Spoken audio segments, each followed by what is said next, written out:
It's homecoming week for Arizona State. The 1-6 Sun Devils looking to celebrate this week by riding the ship against the 4-3 Washington Cougars. Nick Borgia, Devil's Digest, alongside our publisher Hode Urbino. And Hode, another week, another loss last week for ASU. But do you feel like the vibe of the team was at all different this week, as they did keep it close against a top 5 team in the country? Yeah, I definitely think it was, Nick. And Washington, to me, is by far the best opponent that ASU played this year. And I think when you look at the end of this 2023 campaign, we can confidently say that this is actually the best team that ASU played in its entire schedule. And I know there's some pretty formidable opponents coming up in the month of November, but nonetheless, I think that the way they played, obviously more on defense than on offense, really should give a lot of confidence to the Sun Devil squad.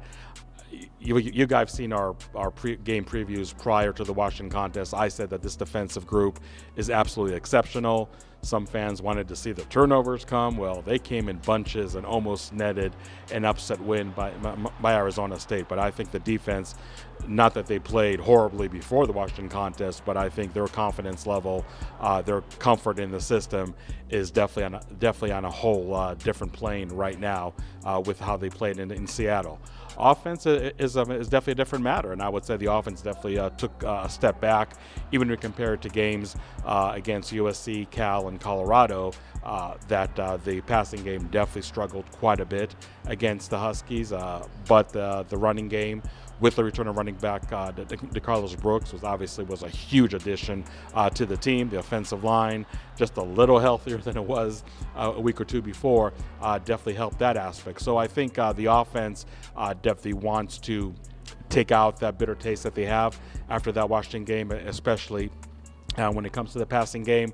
I think Trent Bourget may have had his worst game as a Sun Devil, so the ASU quarterback definitely has a lot to prove, and I think just the passing game in general really does have a lot to prove coming up for this Washington State game. And overall, I just feel that when you come that close to upsetting one of the best teams in the country, and definitely the best team in the Pac-12, you do see how close you are, and maybe this is a week that Arizona State can get over the hump and turn a close loss maybe into a close win. So Washington State started 4-0 on the year, have since lost their last 3 games, and in their last 4 games have given up an average of 35 points. So this is the spot for the ASU offense to get some points on the board, which they really weren't able to do last week against Washington.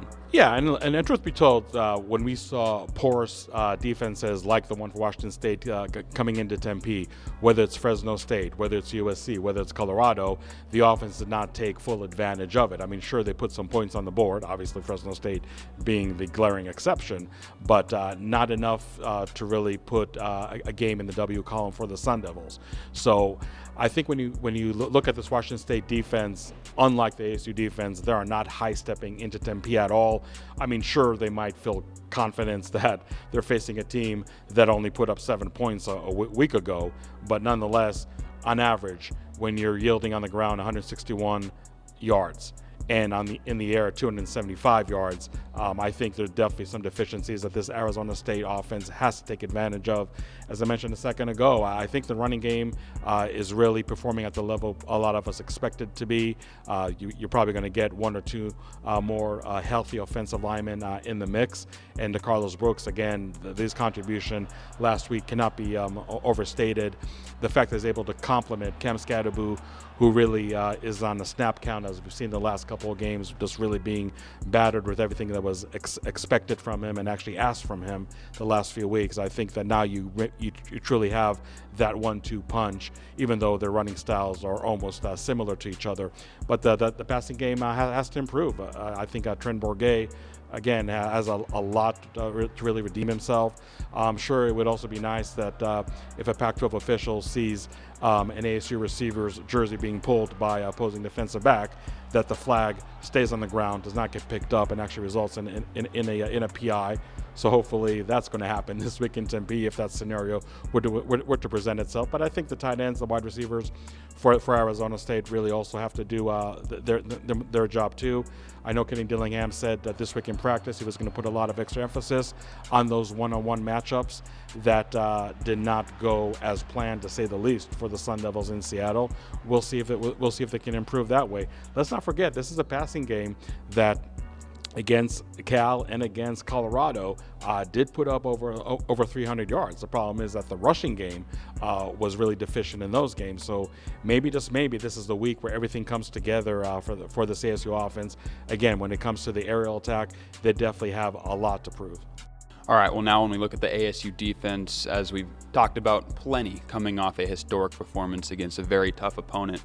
But even defensive coordinator Brian Ward this week in the press conferences said how much of a threat that Cameron Ward, the Washington State quarterback, is. He puts him right up there with Michael Penix Jr. I mean, this ASU defense is still going to have their hands full with a pretty powerful Washington offense that can be secretly a threat.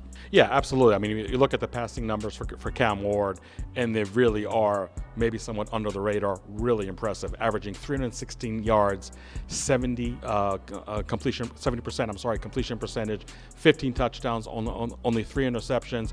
Now, sure, when you look at a team that's 4-3, and as you said, on a 3-game skid, then obviously what happened in the month of September did pad those stats quite nicely compared to what took place in the last 3 weeks. Although against Oregon, even in a loss, he really did put up pretty nice numbers stat-wise.